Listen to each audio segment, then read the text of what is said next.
Thanks, Alexandra. So welcome to all attendees and welcome to all YouTubers later. I am happy to open the first of the two webinars fees organized in November. Next week, same time, we will have a webinar about the machinery directive, which is a machinery standard for machine design. And it's a kind of guideline using ergonomic recommendation and criteria for design acceptation and commercialization in Europe. So this is next week. This week, we will talk about the Train4Work result, which is a training, a very interesting and useful training, accessible in 4 languages on internet. It's designed for non-specialists. It helps to understand the design criteria using human model functionings, and it leads to a better understanding between different specialists, including ergonomists and technical specialists.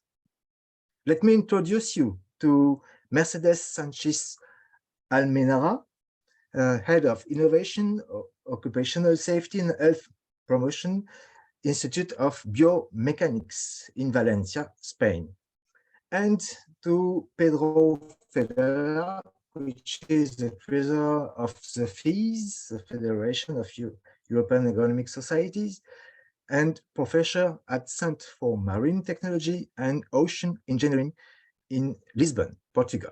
So we will begin by a short presentation by Pedro about the fundamentals underlying the training, and then Mercedes will show us a pragmatic presentation about how this internet site functions, how can we access this training, what eventually it will cost, and so on. Pedro, will you begin? Yes, merci Bernard. So I hope everyone can see my screen sharing. Please let me know if it is not coming through. So I'll just give you a very brief overview of why we think this course is important, or more than ever, perhaps even make some reference to why the presentation or this webinar came along. In fact, initially it was the initial idea was to have one single webinar where we addressed Train4Work and machine directive, but we eventually came to realize that there was enough to do this on 2 separate occasions, but there is in fact some relation, and that's part of what I'll start exploring here. So how do I, okay. So human-centered design has been spoken about for quite some time now. It's been described in many different ways. I'll just spend 1 or 2 minutes going over some of the principles that are at the foundations of at least how we would like this additional resource to be used in the scope of human-centered design. So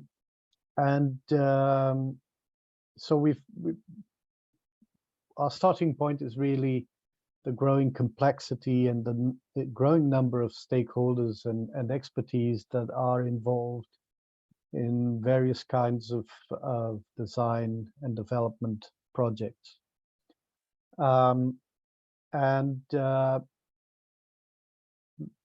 Quite fortunately, something that I think has been changing over the recent years in how design approaches are modeled or seen or looked at or approached, really, is that there's less linearity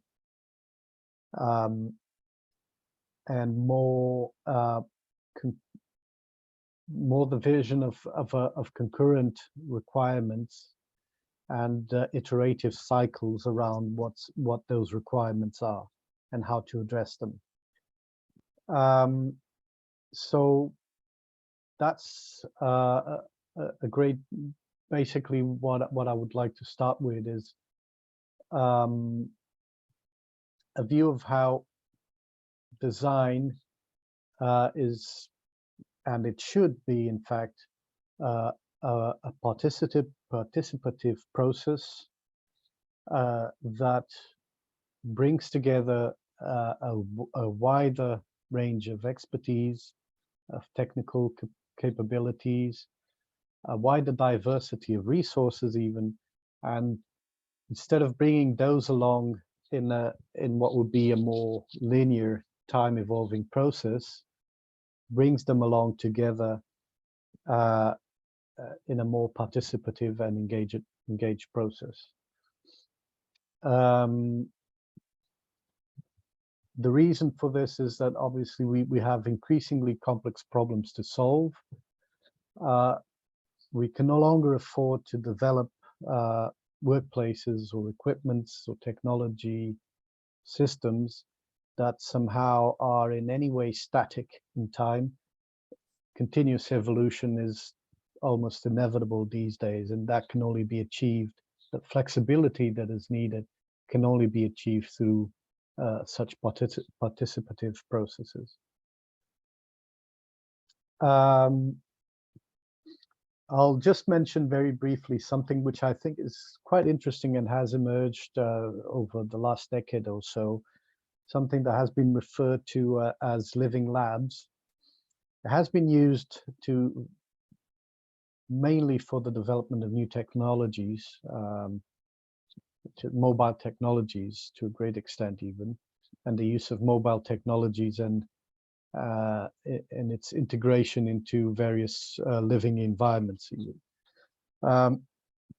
If you search the internet for living lab approaches, you find very interesting things that have been ongoing for a number of years and go as far as the building and development of new residential areas from scratch into more smaller scale development of products and work environments. So this is where I think ideally we would like to fit the use of Train4Work.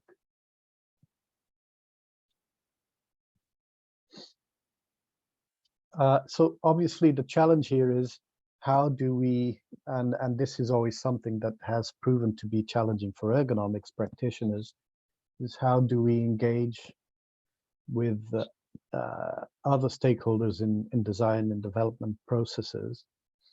How do we negotiate through different priorities and different perspectives? And this is probably something that we've not perhaps across every kind of profession. It is something that training in every area has perhaps been addressing very poorly. Still today, I think most areas of expertise, from engineering to management and across many others, remain not so well prepared, as at least in view of current demands, to interact with other professionals. And I think that's a very critical problem in particular for ergonomics practitioners, because we find ourselves in a very unique position of having or relying more strongly on such connections with other experts and stakeholders. So there's all good reasons for us to get better at doing that. And again, I think Train4Work could be an important support towards that. So this is what we can rely on and perhaps exist ever more in our current world. People have different perspectives on what seemingly could be very straightforward and simple issues. And the goals that we have, or how we envision those goals, could be radically opposed or different.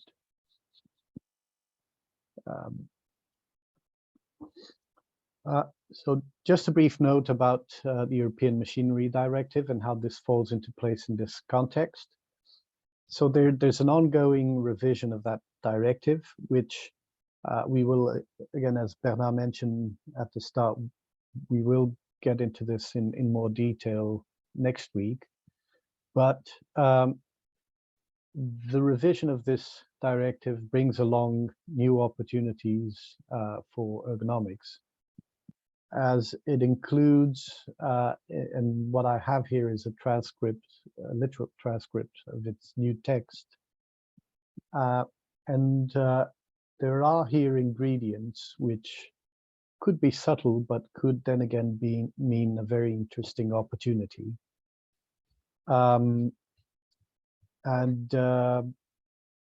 it brings along this this need for continuous life cycle evolution and improvement on any kind, not just machineries. This is the case obviously here, but and this is also the case for all kinds of products and services. The ability to follow up and follow through at every single stage of the life cycle of products and services.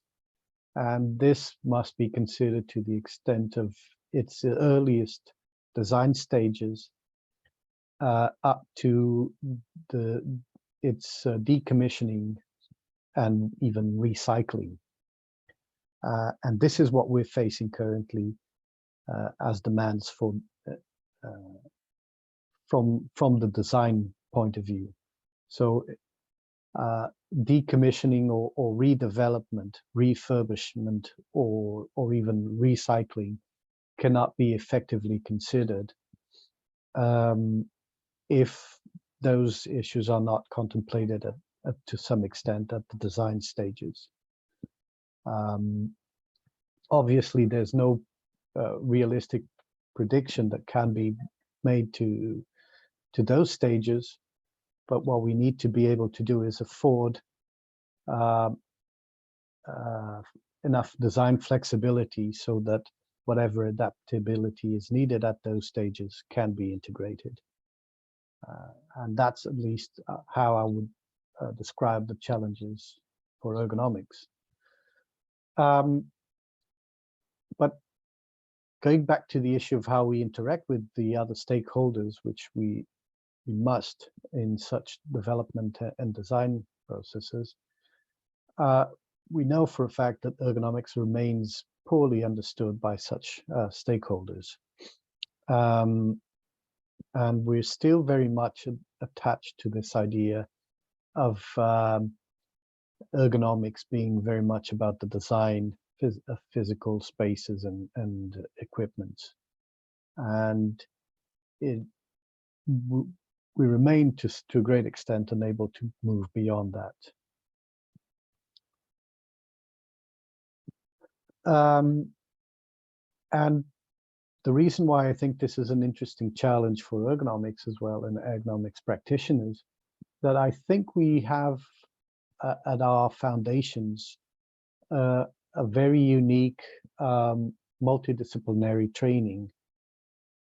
Ergonomics is almost by definition a multidisciplinary science, and therefore we might have here an important and interesting opportunity to place ourselves in a driving position of these relations between multiple stakeholders and multiple skills and expertise domains.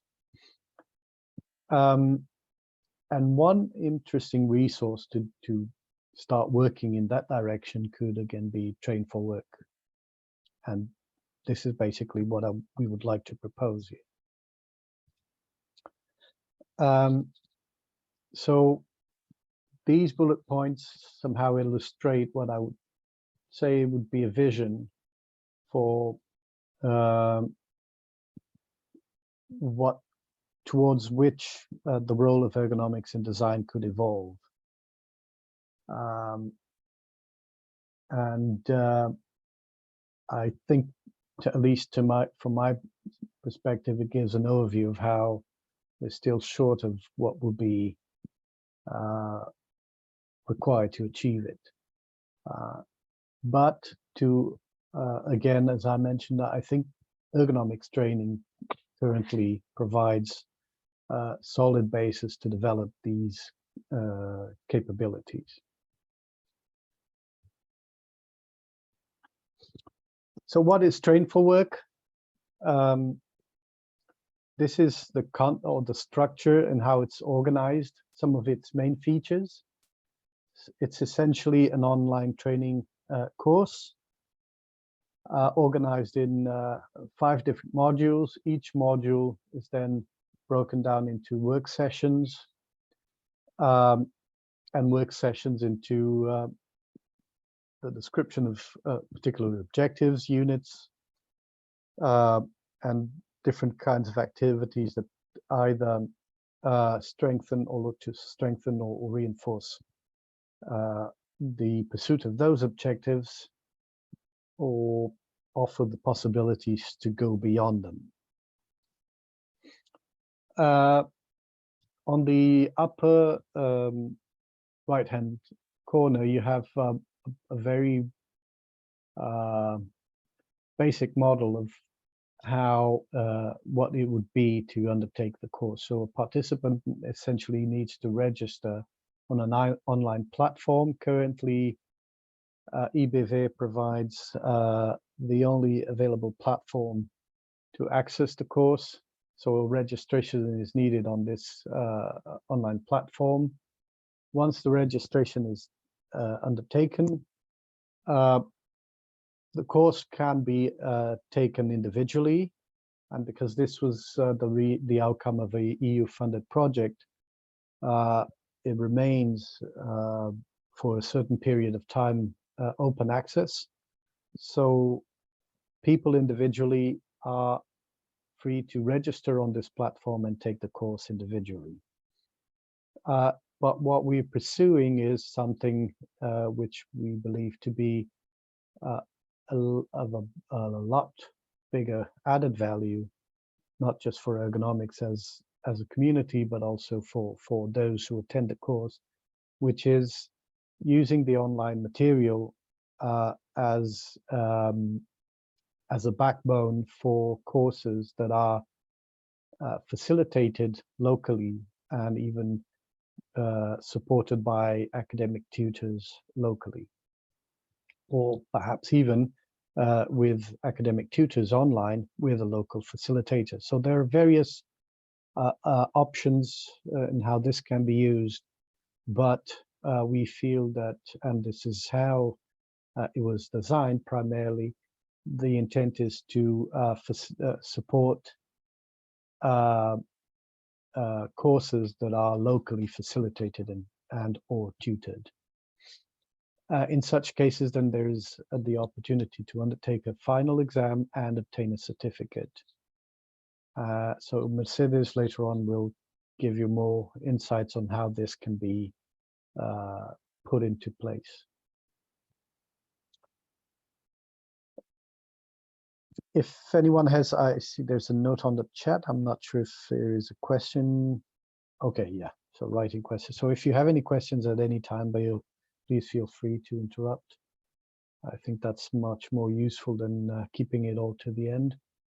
Although there will be time in the end, at the end for discussion. Okay, it's my turn. No, sorry, just one. Sorry. A bit more. These are the contents. Oh, and by the way, if you'll find here, and I'm sure this will become available as well. So I'll put here not only the link for the this is the link for the IBW platform. At the bottom, you'll find the link for the project website, which is still live and will be for a period of time, and where you will find also 2 documents, deliverables that were produced throughout the project, where you will find practical or applied information on the course as well. And this is the structure, the contents of the course. There are 5 modules. an introductory one focusing on anthropometry, biomechanics and work physiology, mental workload, and environmental conditions that addresses 3 aspects. There is some consideration and there are means and possibilities of enhancing these contents, but obviously we will look into that at later stages, and we would like at this point to scale up the access and the use of this resource. But there will be opportunities to improve on this as well. There's a standard structure, so people know very clearly what to expect at each module and how it is organized, not just in terms of the contents and the topics that are addressed. So this is very much standard, and so that as people go through the modules, they know what to expect. And that is about all from me. Yes. So any questions, any comments?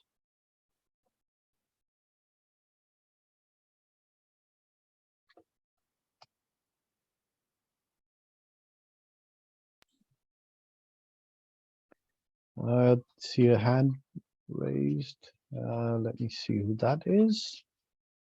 Pascal, I've given you the floor. You're muted, but if you unmute. Excuse me. Do you hear me? Yes. Yes. I have a question regarding the program that you just have presented. How do you explain in this program how the ergonomists deal with the question raised by the stakeholders, that is the designer, the user as managers, or workers representatives, because it is a very important issue for to reach the goals that the very broad and interesting goals that you have presented at the beginning. And my question is, where is the place for this presentation and discussion on how to deal with the question, with the demands addressed to the ergonomists?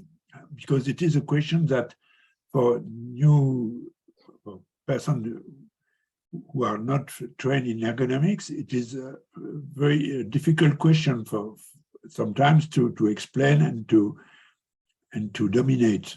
So in the items, I don't see this approach. How do you deal with that? Thank you. So Pascal, I don't think that's within what that can be singly real, or in any realistic way that can't be achieved through this particular training course or any other for that matter.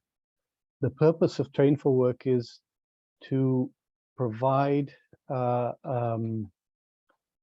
very practical resource to start that discussion that you're referring to, and start the building of a common ground. So in few words, I think what this course can do is, when the ergonomics practitioner is faced with the need to convince other stakeholders in a process that there are other important issues to be considered beyond technical constraints, beyond the direct applications of human guidelines, that there are very complex, increasingly complex, even complex trade-offs that must be dealt with, and that requires a joint work and participative work. So when you're faced with that, the need to sell those arguments, instead of having to argue yourself, this course allows you to come to the table and say, okay, don't take it from me. Here's a course. You can either do it across a couple of weeks, or I can very quickly guide you through it. But here's the evidence in a very bulk way. Here's the fundamental evidence of why these things are important and why you should listen to me. But how then you move forward and drive that listening and learning process between ergonomics and other expertise in the design pros, I certainly don't believe that there is any standard useful way of doing that. And this is where I think as professionals we should get better at. As I've heard in the past many times, I think we're still very bad at selling ourselves. In the discussion area, Sam asked a question about the roles of facilitators. Who wants to take that? Mercedes, you want to take that one? Yes, the facilitators can be an organization experts in ergonomy as universities or research and development organization like IBB. And the role of facilitators is to give answer to different questions about the course or to make the exams, etc. And the objective is to give the certifications to the students that are making the course. Thank you, Mercedes. So I guess perhaps, Sam, what you're looking for is the tutor, a local tutor will naturally be the facilitator as well. And I would say perhaps that's the ideal way of doing it, which is having a local tutor that obviously facilitates the course for attendees locally. But if you can't have a tutoring locally, then you could have someone with I would say necessarily some level of understanding in ergonomics and training, but then resorts perhaps even to online tutoring as well for additional support. But so that would be more the figure of a facilitator, right? You see this? Yep. Elena, you have a question as well?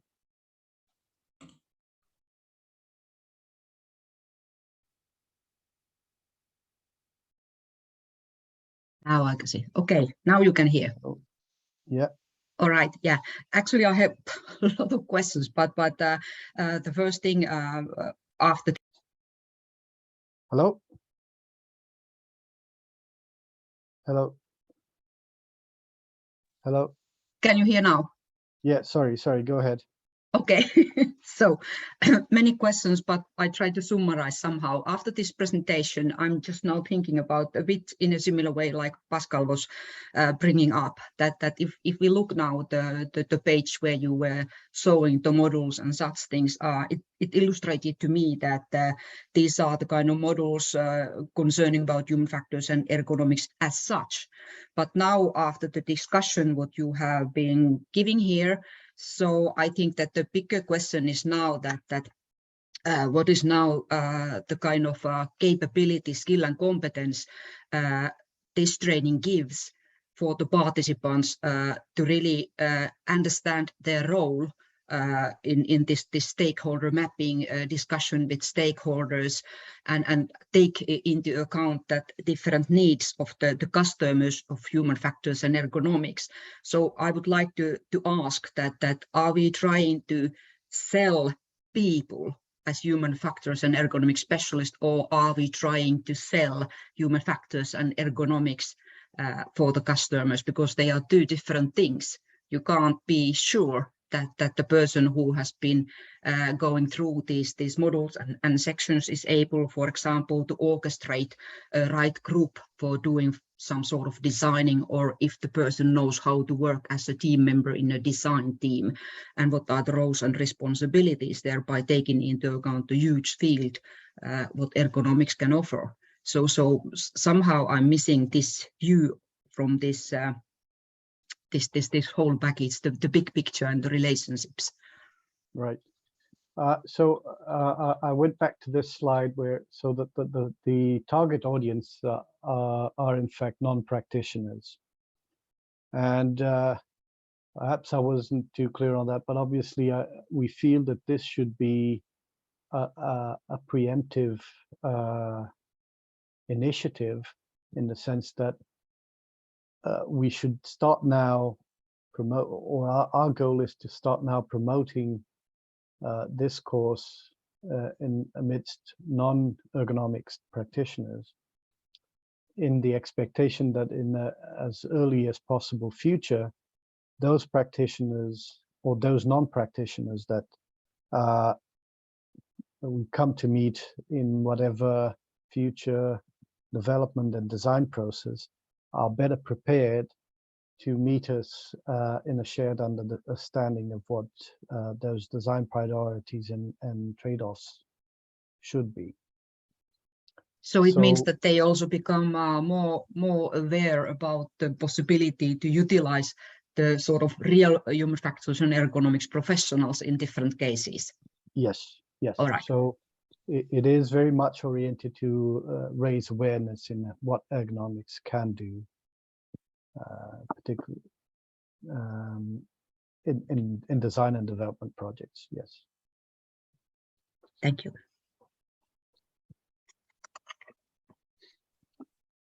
Any more questions or comments?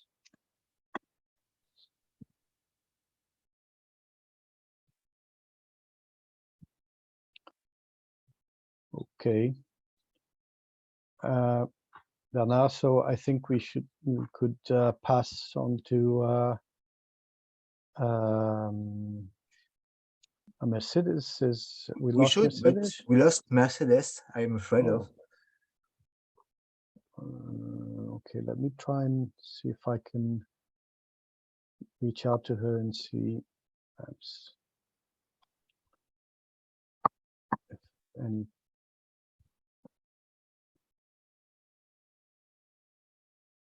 So maybe you could try to go on to the internet site.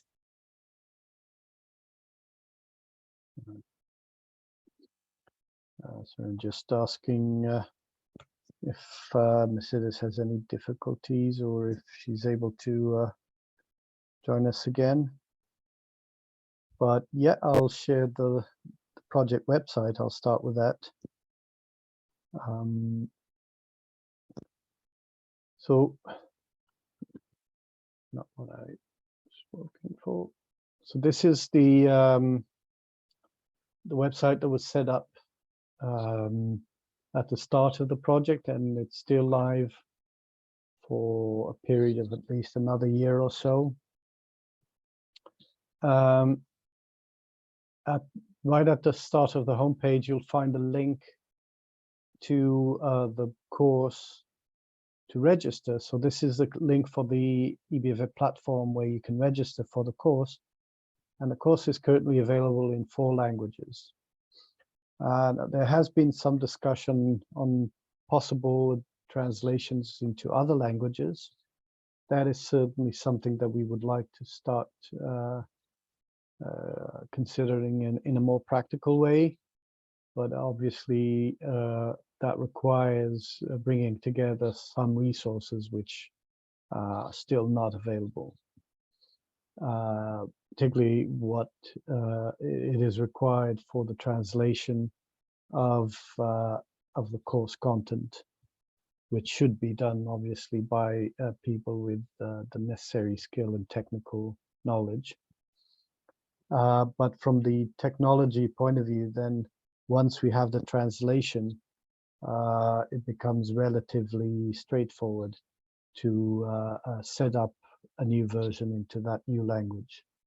So that is something that we would definitely like to consider. So there's a brief description about the project. What was the structure of the project?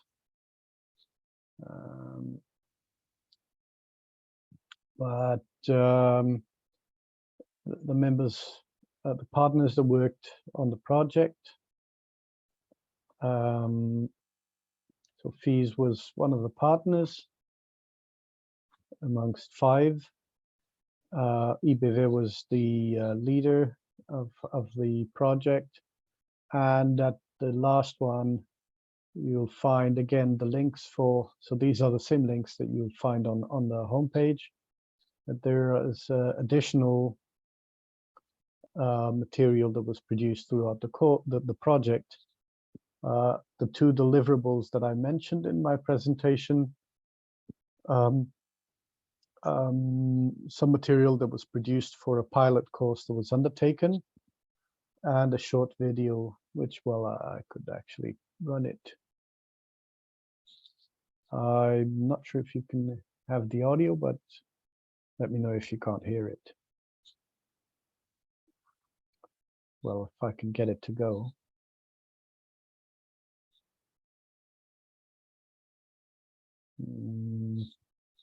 Maybe not.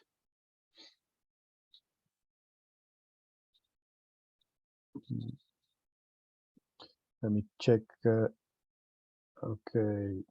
So Mercedes had some problems with her internet connection, and she's trying to come back. Let's see if hope she make it and join us again. And also this doesn't seem to work. So what I'll do is put it to stop. And well, I'll show you. I'll share with you the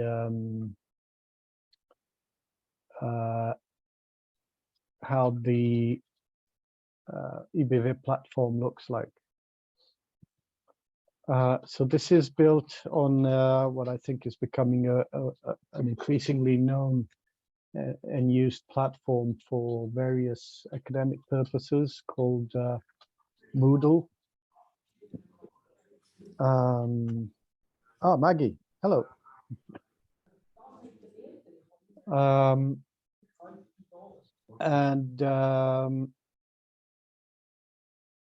So this is where you can register. So at the moment, well, I'm sure. Well, I'll change the language actually so you can follow this better. I'll put it in English now. So if you click on login, you'll be asked to either put your already existing credentials or create a new account. I won't go through this because although I'm not sure what my existing credentials are, I'm afraid, but I do know I have a registration. But so this is where you would need to start and register yourself. But if you go through as a guest, there should be a way of actually, well, I'll just actually click on the link. So if you click on this link, it will take you directly to the page where the course is based.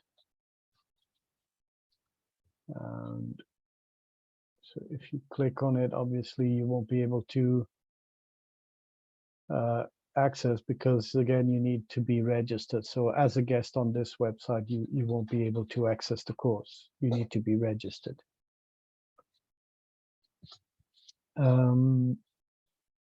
Any questions? I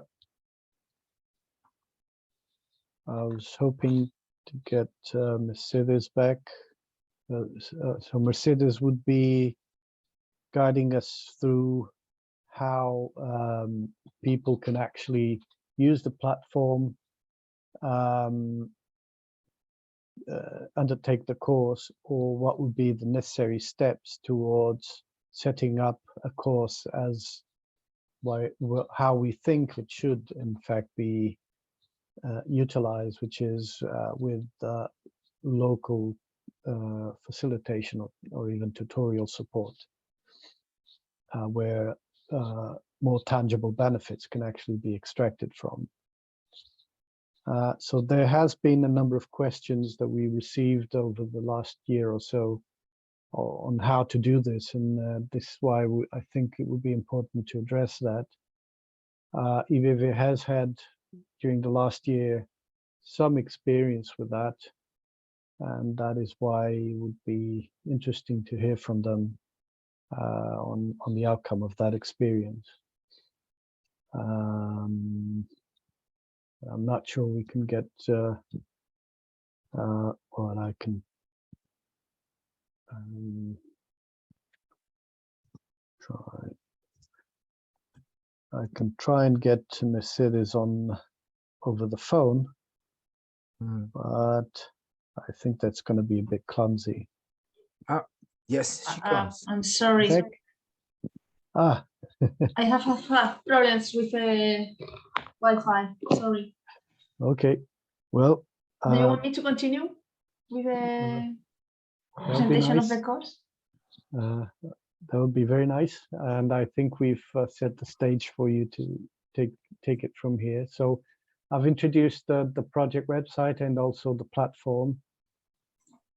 So if you want to go into the details of the platform and share the screen from your end, perhaps.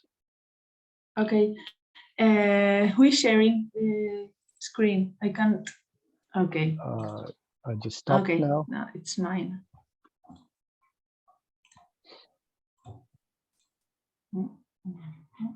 Okay.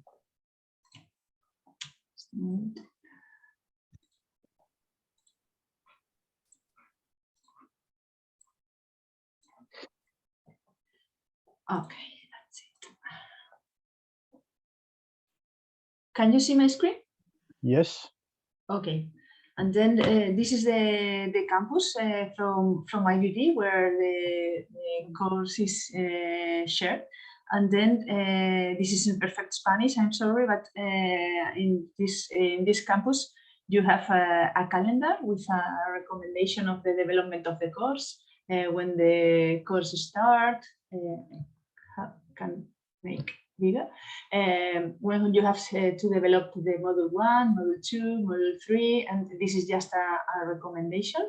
And some tutorials or videos with explanation about when the content is accessible for the people who is applied in the platform, what is the structure of the course, how the evaluation is made, how can you solve your questions, and then you have the different modules. The introduction and the importance of ergonomy is the first one. The introduction of ergonomy. You have different videos explaining. I can see the first one, for example. I don't know if you can hear.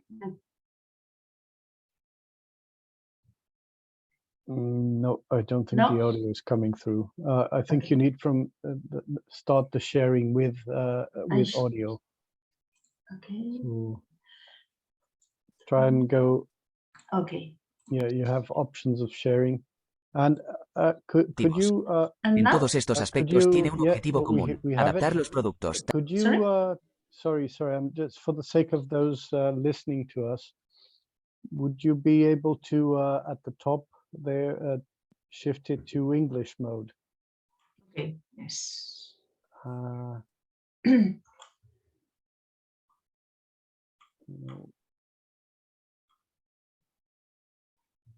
So that yeah.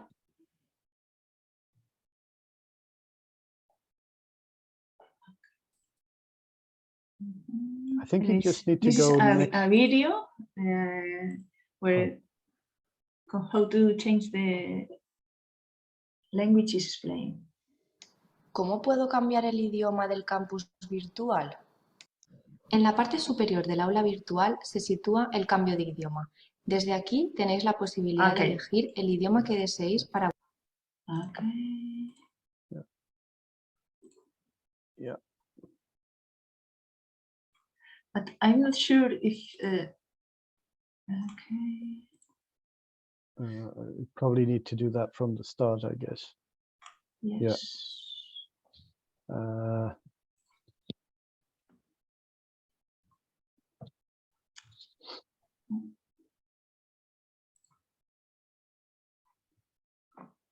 No. No. It's locked in your profile, so. Yes. Yeah.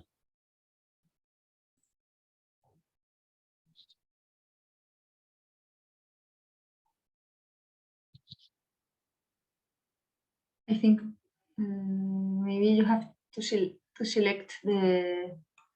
Yeah. You probably need to change your whole profile, Yes. which is probably not a good idea. I'm sure all attendants speak Spanish fluently. So Okay, just then show us the structure. I will try to explain it in English.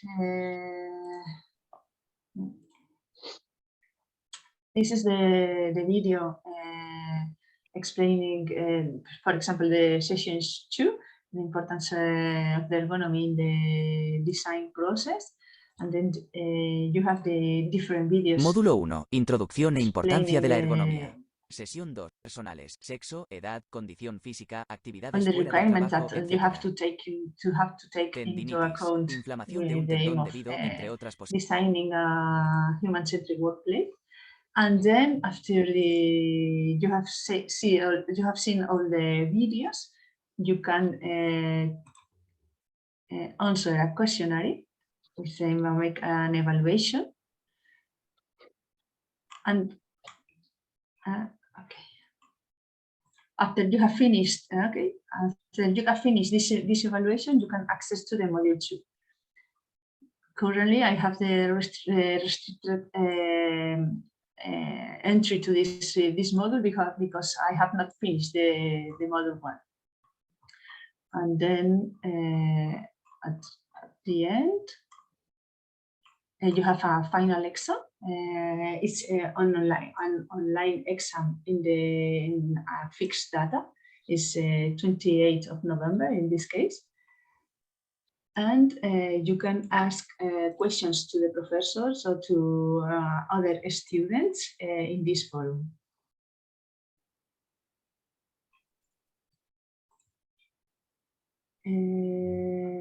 I don't know, Pedro, if you want me to explain more applicabilities of the campus. Well, I left some very brief bullet points on the presentation on what are the features, but I think that's essentially it.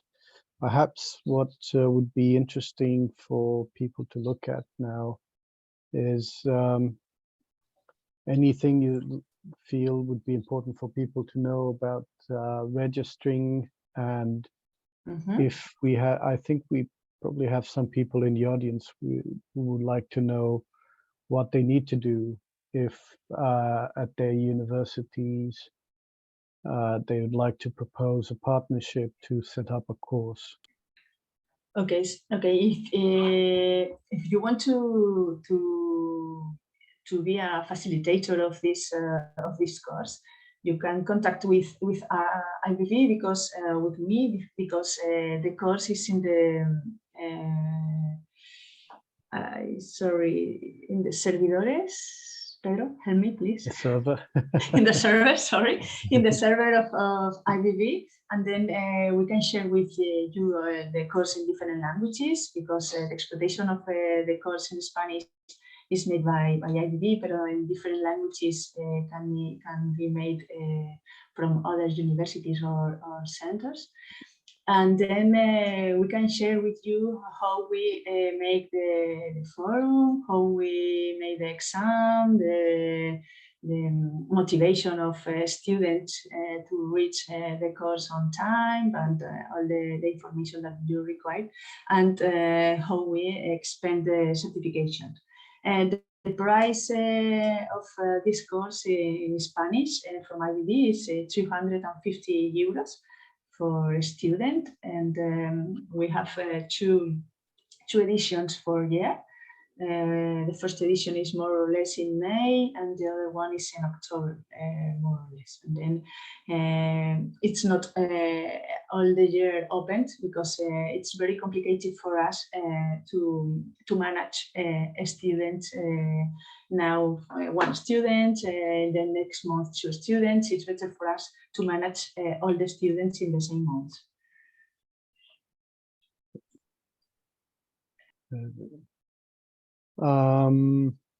Yeah, so, but Mrs., if for instance, there's a question from Sam. Sam, would you like to raise that question orally? I think it'd be perhaps easier. I don't know what is the SCORM file.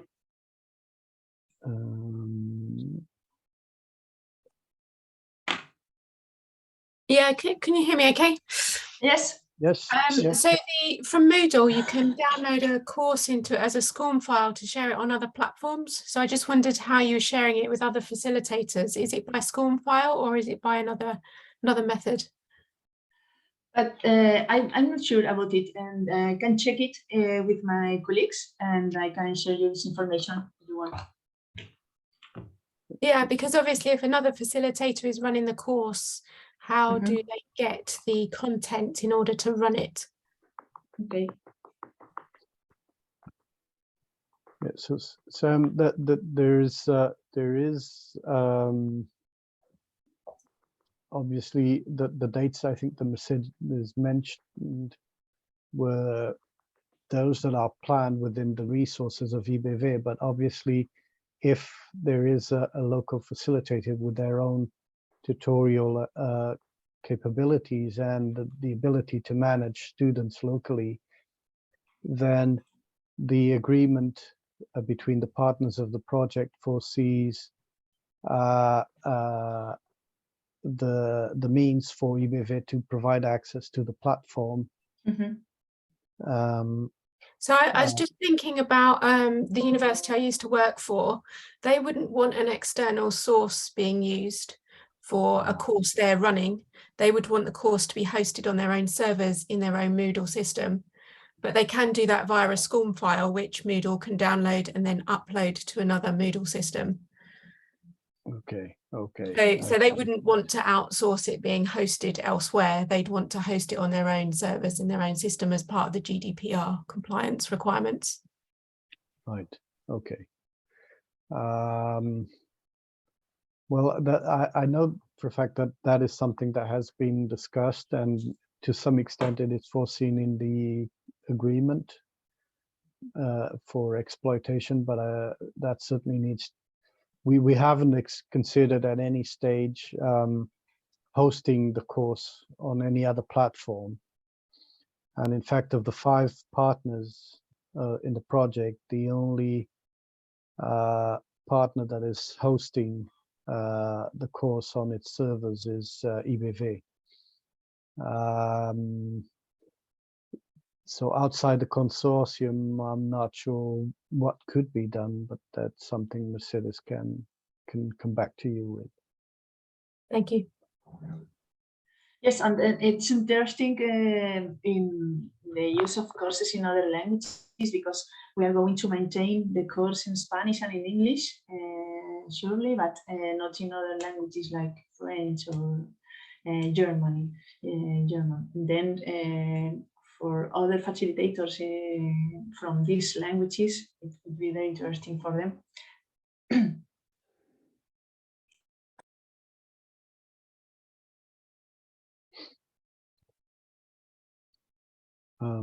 Sam, is that okay? So if you,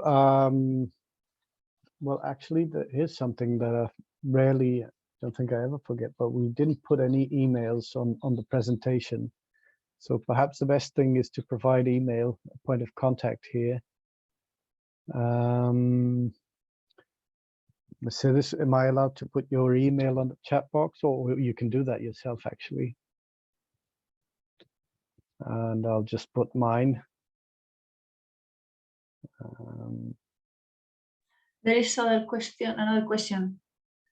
Yeah. Are the needed skills and competencies of the facilitators defined and described? I don't think so. Elena, would you like to elaborate on that?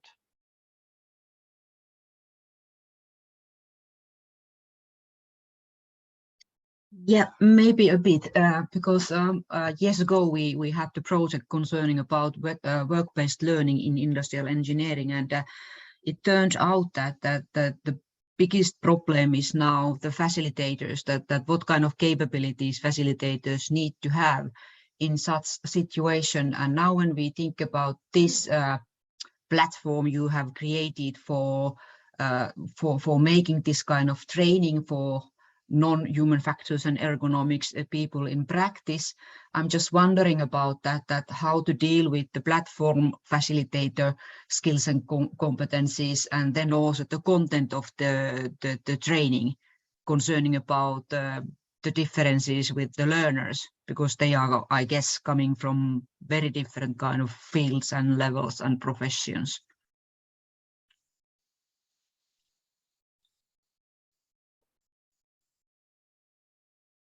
Should I? Well, I don't know. Well, if I understood your question, Elena, one of the things that is foreseen in at the end of each model and throughout each session are resources for self-evaluation, self-assessment. So I think that creates means for at a step-by-step process to somehow give you reference of how you're progressing and whether or not you should revise that model, or should you explore additional contents and other literature, or to what extent you've grasped that particular content in a suitable way. So again, that could be done individually, or it could be done through the local facilitation and tutoring, which again I think would be much more effective and useful for students or trainees. I'm not sure does that address your question?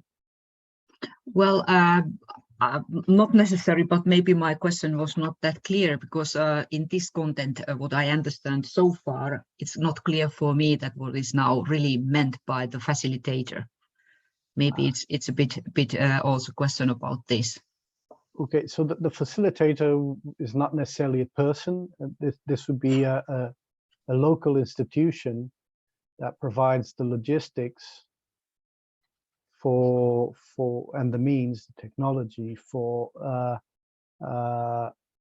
either students to attend the course as a group, and with or without a local tutor as well. Although I would strongly advise to consider the local presence of a tutor. And that opens many other possibilities, such as using the course material as an additional resource within a wider scope training program of engineers or any other expertise. So there's quite a bit of flexibility in the ways that you can apply this, keeping in mind that it's mainly targeted at non-practitioners, and the way that the assessment and even the final exam is used can be adjusted in many different ways. Is that? I hope that's better. A bit better, yes. I'm following. Thank you. Joan, question: is there ongoing support provided for participants post-course? Mercedes, any experience on?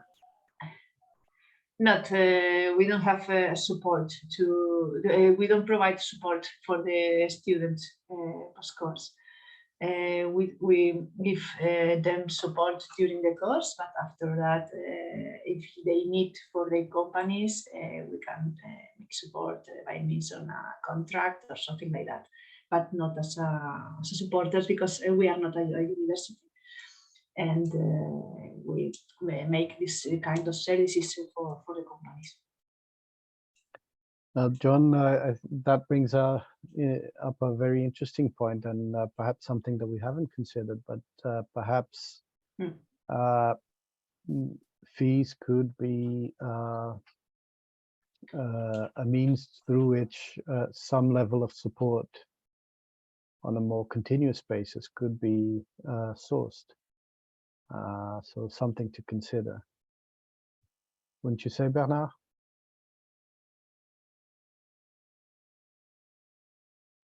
I agree. Fees could constitute the community of followers.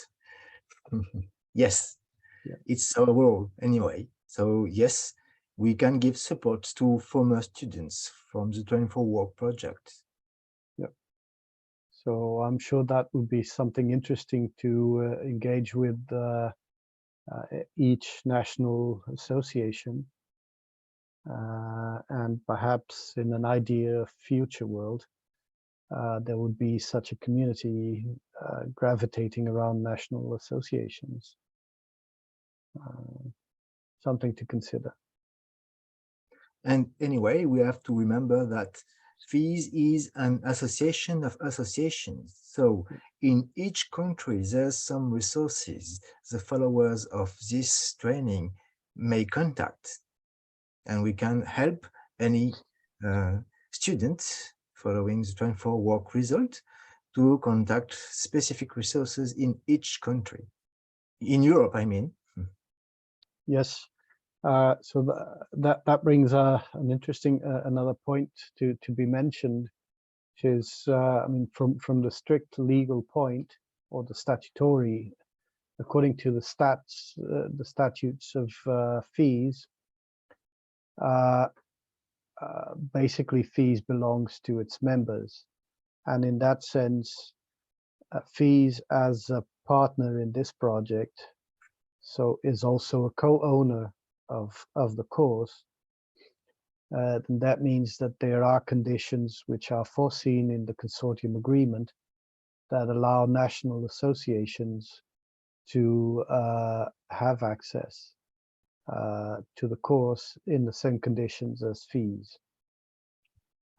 So that could provide, I think, a door for the facilitation of local courses and perhaps even to the translation. That's one of our expectations, to the translation of the course into additional languages.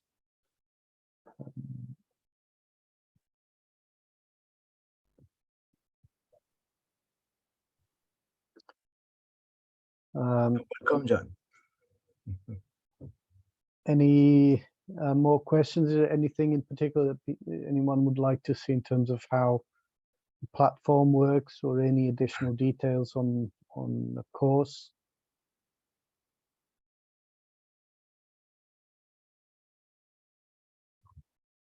Maybe I'm curious.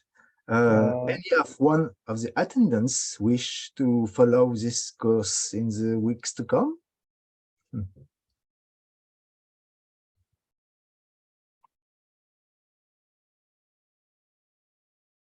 Elena asked something. Yes.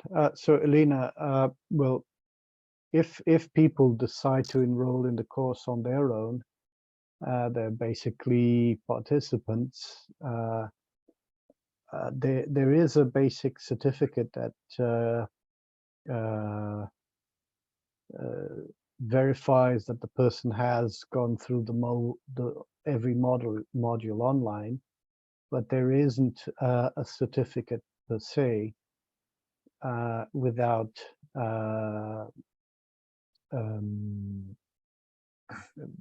the engagement of a local facilitator. Am I right, Mercedes? So the certificates that are issued are done for people who enroll in the courses as facilitated courses, correct?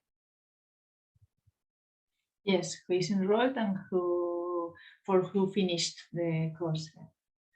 Maybe the misunderstanding has been that I used the word student for our students, and maybe the right word is people participating in the training. Yes.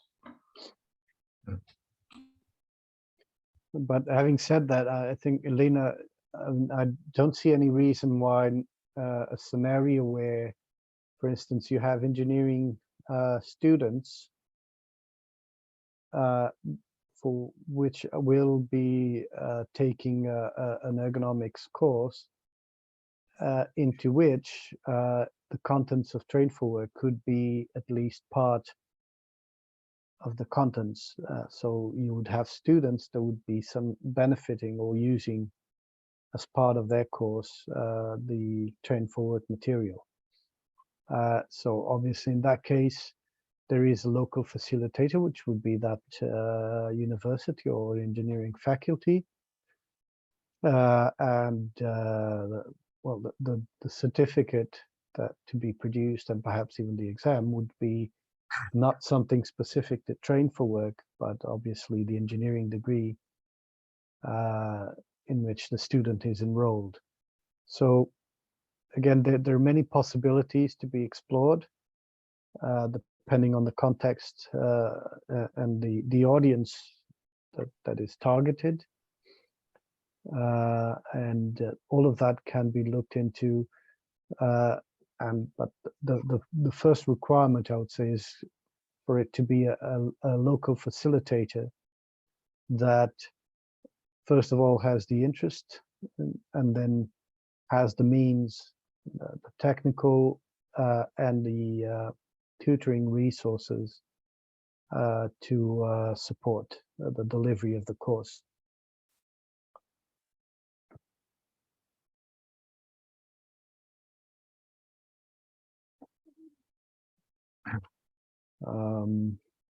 Bernard, I don't know, a wrap up and introduction to next week. How do you want to do this? I guess if there's no more question, we can end this webinar. The objective is to make the Train4Work result known. And in my point of view, it's a very good result we can use as practitioners or non-specialists. So this is something very useful, which has to be known. So this is why we organize this webinar, in order to make it known.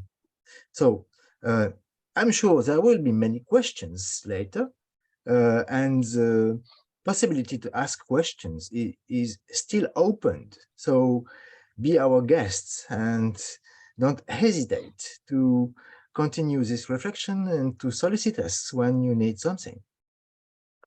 Anyway, we see each other next week, at least. So if you'd like to even remotely consider the possibility of using Train4Work either as a training course on its own or as an additional resource to any other training, by all means do contact us. We'd be happy to consider any such possibilities.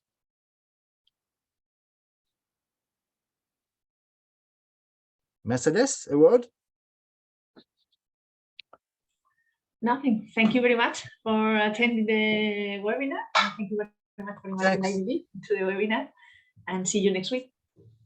Thanks, Mercedes. Thanks, Pedro. Thanks to all for participating to this event, and see you soon. Bye. Thanks. All right. Bye-bye.